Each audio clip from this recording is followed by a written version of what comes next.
हो जाएगी। फिर उसके हाथ में एक पैकेट पकड़ाते हुए बोला, ये मैंने तुम्हारे लिए लिया है।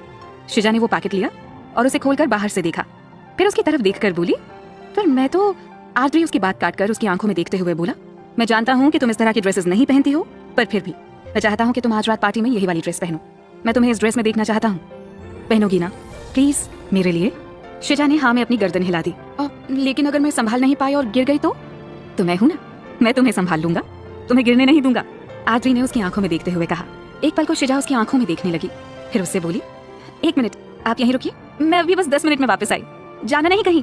शिजा ने उससे कहा और जल्दी से रूम में आई और 5 मिनट बाद वो बाहर आई और एक पैकेट आद्री के हाथ में पकड़ाती हुई बोली, ये आपके लिए, आप ट्राई करना। हाँ, आप पर ये कलर बहुत अच्छा लगेगा। आपको पता है आपके पास मैंने ये कलर नहीं देखा, इसलिए आपके लिए ये कलर लिया, पहनना जरूर। हाँ, आई एम 200% श्योर आप पर ये बहुत अच्छी लगेगी और जब आप ये पहनोगे ना तो सारे लोग बस आप ही को देखेंगे। आद्री ने उसके हाथ से पैकेट लिया और उसमें देखा एक मूंगिया कलर की शर्ट थी। उसे देखकर आद्री के फेस पर एक बड़ी सी मुस्कान आ गई। दोनों अपने अपने रूम में चले गए। रूम में आकर शिजा ने चिति को वो ड्रेस दिखाते हुए कहा, यार ये ड्रेस ना मुझे आद्री सर ने दी है, बोल रहे हैं कि आज रात मैं ये पहनूं। चिति उसकी ड्रेस पकड़कर बोली, वाह यार ये तो बहुत ही सुंदर है। वो एक रेड कलर की 1 पीस ड्रेस थी जो उसके घुटनों तक थी। वो बहुत ही प्यारी लग रही थी। अच्छी तो है, पर मैं ये कैसे पहन सकती हूँ? मैंने तो कभी भी नहीं पहनी इस तरह की कोई भी ड्रेस। शिजा उदास होते हुए बोली। तो चिति उसे समझाते हुए बोली, यार लाइफ में हर चीज ट्राई करनी चाहिए। और देख आद्री सर ने तुझे घुटनों तक की ड्रेस इसलिए दी है ताकि तू गिरे नहीं। अरे और इतने प्यार से दी है तो पहन लेना, उन्हें अच्छा लगेगा। शिजा ने हामी भर दी। फिर चिति ने भी उसे अपनी ड्रेस दिखाई। उसके बाद दोनों आराम करने लगी। रात को पार्टी के लिए सभी तैयार होने लगे। रिजुल ने चिति को दी हुई टी-शर्ट डाली और ब्लैक जीन्स पहनी। बालों को अच्छे से सेट करके बहुत ही स्मार्ट लग रहा था रिजुल। वहीं आद्री ने शिजा की दी हुई शर्ट के साथ क्रीम कलर की जीन्स पहनकर बालों को अच्छे से सेट किया, पर आगे के कुछ बाल उसके माथे को ढके हुए थे, जिसमें वो बहुत ही डैशिंग लग रहा था। उसके ऊपर ये डार्क शर्ट बहुत जच रही थी। दोनों तैयार होकर शिजा और चिति के रूम के बाहर खड़े होकर उनका इंतजार करने लगे। थोड़ी ही देर में उनके रूम का दरवाजा खुला और पहले चिति बाहर आई, जिसे देखकर रिजुल अपनी पलकें झपकाना भूल ही गया। ब्लू कलर की 1 पीस में वो बहुत सुंदर लग रही थी। उसने अपने बालों को खुला ही रखा था। रिजुल ने आगे बढ़कर उसके माथे पर किस करके बोला, बहुत सुंदर लग रही हो तुम, चलो यार यहाँ से भाग चलते हैं। उसने उसका हाथ पकड़कर जाते हुए कहा। बदले में चिति मुस्कुरा दी। तभी सबकी नजर शिजा पर पड़ी और उसे देखकर रिजुल के चेहरे पर भी मुस्कुराहट आ गई। और आद्री तो अपने होश ही खो बैठा था। रेड कलर की ड्रेस में शिजा बहुत ही प्यारी लग रही थी। अपने बालों को उसने खुला ही रखा था क्योंकि आद्री को उसके खुले बाल पसंद थे। रेड कलर में उसका गोरा रंग खिल रहा था। ऐसा लग रहा था मानो ये कलर सिर्फ उसी के लिए बना हो। शिजा को शर्म आ रही थी क्योंकि आज से पहले उसने कभी भी इस तरह की ड्रेस नहीं पहनी थी। रिजुल ने उनका रूम लॉक किया और आद्री शिजा का हाथ पकड़कर बोला, बहुत सुंदर लग रही हो, एकदम अप्सरा। और घबराओ मत, मैं हूं ना, यहाँ तुम्हें कोई नहीं जानता, इसलिए रिलैक्स रहो शिजा। ये सुनकर शिजा मुस्कुरा दी। फिर चारों वहाँ से नीचे की ओर आ गए जहाँ पर पार्टी हो रही थी। तभी एक लड़का माइक लेकर स्टेज पर आया और वहाँ पर सभी का वेलकम किया। फिर उसने सभी से कहा, आज आप सब यहाँ पर आए हैं तो आज हम इस शाम को और भी यादगार बनाएंगे। उसने एक लड़की को बुलाया। वो लड़की हाथ में एक बॉक्स लेकर आई और उसे वहाँ रखे एक टेबल पर रखकर चली गई। उस लड़के ने फिर से कहा, गाइस हमने इसमें आप सभी के नाम की पर्ची डाली है, इनमें से जिसके नाम की पर्ची आएगी उसे कुछ ना कुछ करके दिखाना होगा। उसकी बात सुनकर सभी खुश होकर तालियां बजाने लगे। फिर उस लड़के ने एक पर्ची निकाली, फिर उसमें से लिखा नाम बोला। जिसका नाम आया उसने अपनी पसंद से डांस करके दिखाया। धीरे धीरे करके जिन जिन के नाम की पर्ची आ रही थी उन सभी ने अपनी पसंद से कुछ ना कुछ करके दिखाया। रिजुल के नाम की पर्ची आई तो उसने चिति के साथ एक रोमांटिक डांस किया जिसे सभी ने बहुत पसंद किया। अब की बार उस लड़के ने पर्ची निकाली और उसमें आद्री का नाम आया। आद्री ने एक नजर शिजा को देखा और फिर स्टेज पर चला आया और माइक लेकर बोला, अटेंशन एवरीवन, यहाँ सभी अपनी पसंद से कुछ ना कुछ कर रहे हैं और अब मैं भी अपनी पसंद से कुछ करूंगा। आज मैं यहाँ पर अपनी समवन स्पेशल के लिए कुछ सुनाना चाहता हूँ। समवन स्पेशल सुनकर शिजा का दिल एकदम से धक रह गया। उसे लगा कि आद्री की लाइफ में कोई और लड़की है। उसे ऐसे फील हुआ जैसे उसके शरीर से जान ही निकल गई। आद्री का किसी और के लिए समवन स्पेशल कहना उसे समझ में नहीं आया। तभी उसके कानों में आद्री की आवाज सुनाई दी और वो अपनी सोच से बाहर आई। आज मैं आप सबके सामने अपने दिल की बात अपनी समवन स्पेशल को बताऊंगा क्योंकि आज मौका भी है और दस्तूर भी। So, are you ready? Yes, बोलकर सभी ने तालियां बजा दी। आद्री ने मुस्कुराते हुए गिटार उठाया और बोला, गाने से पहले मैं 2 लाइन उसके लिए बोलना चाहता हूँ। उसने शिजा की तरफ देखा, फिर मुस्कुराते हुए बोला, कुछ सोचूं तो तेरा ही ख्याल आता है, कुछ बोलूं तो तेरा नाम आता है, कब तक मैं छुपाऊं अपने दिल की बात, तेरी हर एक अदा पर हमें प्यार आता है। उसकी इस शायरी पर सभी ने तालियां बजा दी। फिर एक नजर उसने शिजा को देखा, फिर अपनी आंखें बंद की। उसे शिजा का चेहरा नजर आया और उसने मुस्कुराते हुए गिटार बजाते हुए गाना शुरू कर दिया। वो पहली बार जब हम मिले, मेरे दिल के तार तुझ संग जुड़े, तेरा मुझसे टकराना एक अनजाना सा एहसास था, दोबारा मिलना इत्तेफाक था। जैसे जैसे आर्द्री गा रहा था, उन दोनों की आंखों के सामने पहली मुलाकात से अब तक के सारे मोमेंट्स घूम रहे थे। शिजा का आर्द्री से वो टकराना, वापस से ऑफिस में मिलना, फिर से टकरा जाना, सब कुछ शिजा की आंखों के सामने फिल्म की तरह चल रहा था। उसकी आंखों में कब आंसू आए उसे पता भी नहीं चला। अब तक अनजाना था इस बात से, अपने दिल के जज्बात से। रहने लगा कोई दिल में मेरे, समझना था मुश्किल मेरे लिए। खुद को बदल डाला तेरे लिए, सब कुछ है मेरा तेरे लिए। तेरी वो बातें घर कर गई। आर्द्री एकदम दिल से गा रहा था। उसकी आवाज में एक खनक थी जिसे सब आंखें बंद कर सुन रहे थे। शिजा की दिल की धड़कनें तेज हो गई थी और आंसू बह रहे थे। पता ना चला कब दिल में घर कर गए, कब तुम मेरी जान बन गए, रूह में बस कर रूह बन गए, कब इस दिल के हरमान बन गए। तेरे बिन रहना है मुश्किल मेरा, कैसा ये प्यार है, हो कैसा ये प्यार है, कैसा ये प्यार है। आर्द्री ने गाना बंद किया और गिटार रखकर माइक पकड़ा और शिजा को देखते हुए उसकी तरफ एकदम बढ़ते हुए बोलना शुरू किया। कसम है कसम की कसम से, हमको प्यार है सिर्फ तुमसे, अब ये प्यार ना होगा फिर किसी से। कसम है कसम की कसम से। जैसे जैसे आर्द्री उसके पास आ रहा था, उसकी दिल की धड़कनें तेज होती जा रही थी।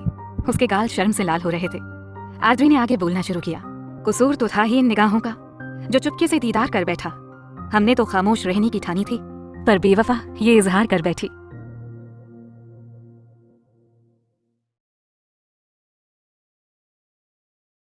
आर्द्री के एक के बाद एक शायरी बोलने पर रिजुल का मुंह हैरानी से खुला रह गया। रिजुल चिति से बोला, ये इसे क्या हुआ? इसे तो शायरी बिल्कुल भी नहीं आती थी ना। इनफैक्ट ये तो चिढ़ता था शायरी से, फिर आज तो ये 600 पे 600 मार रहा है। ये आई कहां से इसे? चिति उसकी तरफ देखकर मुस्कुराते हुए बोली, तुम्हारे पहले सवाल का जवाब प्यार हुआ है उन्हें, और दूसरा गूगल बाबा है ना, उनकी मदद से सब कुछ हो जाता है। और जनाब आप भावनाओं को समझो, कितने प्यार से बोल रहे हैं। आर्द्री शिजा के पास आया। शिजा की आंखों में आंसू थे। वो अपने घुटनों पर बैठकर एक रोज उसके सामने करते हुए बोला, आज मैं ये इजहार करता हूँ, जान भी तुझ पे निसार करता हूँ, बेहिसाब बेशुमार करता हूँ, मैं सिर्फ तुझसे प्यार करता हूँ। I love you शिजा, will you marry me? फिर उसे उस गुलाब के साथ ही टेबल से पूरा बुके उठाकर देते हुए बोला, ओह भूल गया था, तुम्हारा एक से काम नहीं चलता ना, इसलिए ये पूरा बुके तुम्हारे लिए है, वरना फूल उदास हो जाएंगे ना। ये सुनकर शिजा भरी आंखों से मुस्कुरा दी। वो भी उसके पास वैसे ही बैठ गई और उसके हाथ से बुके लेकर उसके गले लग गई। आर्द्री ने उसके आंसू पोंछे और अपने गले से लगा लिया। तभी उनके कानों में सभी की तालियों की आवाज सुनाई दी। फिर उस लड़के ने माइक लेकर शिजा से कहा, अरे आपने तो कोई जवाब ही नहीं दिया, अब आपकी बारी है जवाब देने की। शिजा उससे अलग हुई। दोनों ही खड़े हुए और आर्द्री के हाथ से माइक लेकर उसकी आंखों में देखकर बोलने लगी, बनकर तेरा साया तेरा साथ निभाऊंगी, तू जहां जाएगा मैं वहां वहां आऊंगी। साया तो छोड़ जाता है साथ अंधेरे में, लेकिन मैं अंधेरे में तेरा उजाला बन जाऊंगी। इतना बोलते ही सभी ने तालियां बजाकर हूटिंग शुरू कर दी और शिजा शर्माकर एक बार फिर से आर्द्री के गले लग गई। शिजा ने जैसे ही बोला, पूरा हॉल तालियों की गड़गड़ाहट से गूंज उठा। शिजा शर्मा गई तो आर्द्री ने उसे अपनी बाहों में भर लिया और वो भी उसकी बाहों में समा गई। आर्द्री उसे गले लगाते हुए ही बोला, कितना टाइम ले लिया समझने के लिए? हाँ। शिजा उसके गले लगे लगे हुए ही बोली, क्या करूं, ट्यूबलाइट हूं ना, देर से उठती हूं, इसलिए समय लग गया। आर्द्री ने मुस्कुराते हुए उसे अपनी बाहों में और कस लिया। एक अलग ही एहसास दोनों को हुआ। तभी जितने भी कपल्स थे सभी एक साथ डांस करने लगे। रिजुल ने चिति का हाथ पकड़ा और उसे स्टेज पर ले आया। आर्द्री ने भी शिजा के सामने अपना हाथ बढ़ाया। शिजा ने मुस्कुराते हुए उसका हाथ पकड़ा और वो दोनों भी स्टेज पर आ गए। आर्द्री ने अपना एक हाथ शिजा की कमर पर रखा और दूसरे हाथ से उसका हाथ पकड़ लिया। शिजा का एक हाथ आर्द्री के कंधे पर था। दोनों ही एक दूसरे की आंखों में आंखें डालकर डांस कर रहे थे। यही हाल रिजुल और चिति का भी था। रिजुल तो आज पूरी तरह से चिति में खोया हुआ था और चिति शर्मा रही थी। रिजुल चिति को अपने करीब करके धीरे से बोला, क्या हुआ, आज तो चेहरे पर एक अलग ही लाली है। चिति कुछ नहीं बोली, उसने अपनी नजरें नीची कर ली। रिजुल उसकी इस अदा पर मुस्कुरा दिया। तभी उसकी नजर आर्द्री और शिजा पर पड़ी। वो चिति से बोला, ये दोनों साथ में कितने अच्छे लगते हैं ना। चिति उनकी तरफ देखकर बोली, हाँ यार, आर्द्री शिजा के लिए एकदम परफेक्ट है, प्यार भी बहुत करते हैं उससे। रिजुल उसे अपने और करीब करके शरारत से बोला, क्यों, क्या हम नहीं करते प्यार? अगर मेरे प्यार पर तुम्हें शक हो तो कहो तो डेमो दिखा दूं। चिति शर्मा कर उसके गले लग गई। रिजुल मुस्कुरा दिया, फिर बोला, पता है चिति, शिजा के प्यार में आर्द्री बहुत बदल गया है। मैंने उसे इतना खुश कभी नहीं देखा था जितना शिजा के आने के बाद देखा है। मैंने कभी नहीं सोचा था कि ये शायरी भी कर सकता है। बदले में चिति मुस्कुरा दी। तभी रिजुल बोला, अभी तो मुझे शाम का बदला भी लेना है तुमसे। शाम का बदला? चिति ने असमंजस में उसे देखा तो रिजुल ऊपर देखते हुए बोला, तुम जो मुझे किस करके भागी थी ना, उसका बदला। उसने बोलकर उसकी आंखों में देखा। चिति की नजरें खुद ब खुद नीचे हो गईं। वहीं दूसरी तरफ आरद्री और शिजा एक दूसरे की आंखों में खोए हुए थे। शिजा के चेहरे पर उसके कुछ बाल आ गए। आरद्री ने उन्हें आहिस्ता से उसके कान के पीछे किया। उसकी आंखें स्वतः ही नीचे हो गईं। आरद्री उसके कान के पास बोला, थैंक यू ये ड्रेस पहनने के लिए। शिजा ने धीरे से कहा, आपने इतने प्यार से दी है तो कैसे नहीं पहनती। आरद्री मुस्कुरा दिया और उसे कमर से पकड़कर अपने करीब कर लिया। शिजा की धड़कनें और बढ़ गईं। आरद्री मुस्कुराते हुए बोला, क्या हुआ, अब भी तुम्हारे पेट में गुरुड़ गुरुड़ होने लगी? शिजा ने मासूमियत से अपनी गर्दन हिला दी और बोली, जब भी आप पास आते हैं ना तो ऐसे ही होता है। अच्छा ये गुरुड़ गुरुड़ क्या होती है? आरद्री ने पूछा। शिजा अपने होठों को गोल करके बोली, ओह आपको नहीं पता? नहीं। आरद्री ने ना में अपनी गर्दन हिला दी तो शिजा बोली, आपको पता है? नहीं आपको नहीं पता, तभी तो आप मुझसे पूछ रहे हो। चलो मैं आपको बताती हूँ। गुरुड़ गुरुड़ ना पेट में होती है। एक अजीब सी हरकत होती है, जैसे जैसे घबराहट हो रही हो। जब आप मेरे पास आते हो ना और ऐसे प्यार से देखते हो ना, तब ऐसे होता है पेट में। ऐसा लगता है जैसे पेट के अंदर के सारे पार्ट्स ना अपनी जगह से उठकर पार्टी करने लग गए हैं। उसकी बात सुनकर आरद्री को हंसी आ गई। वो बोल ही ऐसे रही थी जैसे कि कोई छोटा सा बच्चा एक्साइटेड होकर कुछ बताता है ना, बिल्कुल वैसे। उसे ऐसे हंसते देख शिजा बोली, सच्ची मुच्ची ऐसा ही लगता है, तभी तो मैं आपसे बोलती हूँ कि आप मेरे पास मत आया करो। मेरे पेट के अंदर ना सारे पार्ट्स मिलकर डांडिया खेलने लगते हैं। आरद्री ने उसे अपने करीब करके कहा, मैं तो आऊंगा क्योंकि अब तो मेरा हक है तुम पर। मैं दाद से बोलकर तुम्हारे घर वालों से ना तुम्हारा हाथ भी मांग लूंगा। हाथ क्यों? आप मेरे हाथ का क्या करोगे?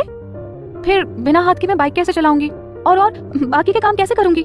शिजा ने उसकी तरफ देखकर अपना निचला होठ बाहर निकाल कर कहा। तो आरद्री उसके सिर पर हल्की सी चपत लगाते हुए बोला, पुत्तू मतलब शादी के लिए तुम्हारे पेरेंट्स से हमारी शादी की बात करूंगा, समझी पागल लड़की। उसकी बात सुनकर शिजा अपने होठों को गोल करते हुए बोली, ओह अच्छा ये बात है। ये बात है, आरद्री ने उससे कहा। फिर सभी डांस फ्लोर से नीचे उतर गए। बाकी सभी लोग अपना डिनर करने लगे। थोड़ी देर बैठने के बाद आरद्री उससे बोला, अब मैंने तो तुम्हें आई लव यू बोल दिया पर तुमने नहीं बोला। शिजा उसकी तरफ देखकर मासूमियत से बोली, वो सब तो ठीक है पर मुझसे ना ये जानू मानू बेबी सोना जादू टोना अदरक लहसुन पुदीना ये सब नहीं होगा। मुझे नहीं अच्छे लगते ये उल जुलूल नाम। पहले तो आरद्री एकदम हैरानी से उसे देखने लगा। फिर जैसे ही उसने बात पूरी की, आरद्री जोर से हंस दिया। फिर उसका चेहरा अपने हाथों में लेते हुए बोला, मुझे भी अच्छे नहीं लगते ये नाम, जो तुम्हारा मन करे ना वही लेना। ठीक है? ठीक है। शिजा खुश होते हुए बोली। तभी रिजुल और चिति भी उनके पास आए और रिजुल बोला, आज तो कमाल हो गया यार। तभी चिति बोली, ओए कमाल नहीं ये तो धमाल हो गया। चिति के बोलने के बाद चारों एक दूसरे के गले लग गए। ओए कमाल नहीं ये तो धमाल हो गया। चिति के बोलने के बाद चारों एक दूसरे के गले लग गए। आज चारों खुश थे। चारों ने मिलकर खूब एंजॉय किया। फिर डिनर करके रिजुल और चिति आरद्री और शिजा को अकेले छोड़कर घूमने चले गए। आरद्री और शिजा वहीं लगे एक झूले पर बैठ गए और रिजुल और चिति वहां से आगे निकल गए। घूमते घूमते दोनों थोड़ा सा आगे गए। चिति आगे आगे चल रही थी। रिजुल ने उसका हाथ पकड़कर उसे अपनी ओर खींच लिया और उसकी कमर में हाथ डालकर अपने करीब करते हुए बोला, अब मैं अपना बदला पूरा करूंगा, वो भी सूद समेत। चिति हैरानी से उसे देखने लगी और खुद को उसकी पकड़ से छुड़ाने लगी और बोली, रिजुल प्लीज छोड़ो ना मुझे, फिर कोई देख लेगा। अरे अभी वो इतना ही बोल पाई थी कि रिजुल ने उसका मुंह अपने होठों से बंद कर दिया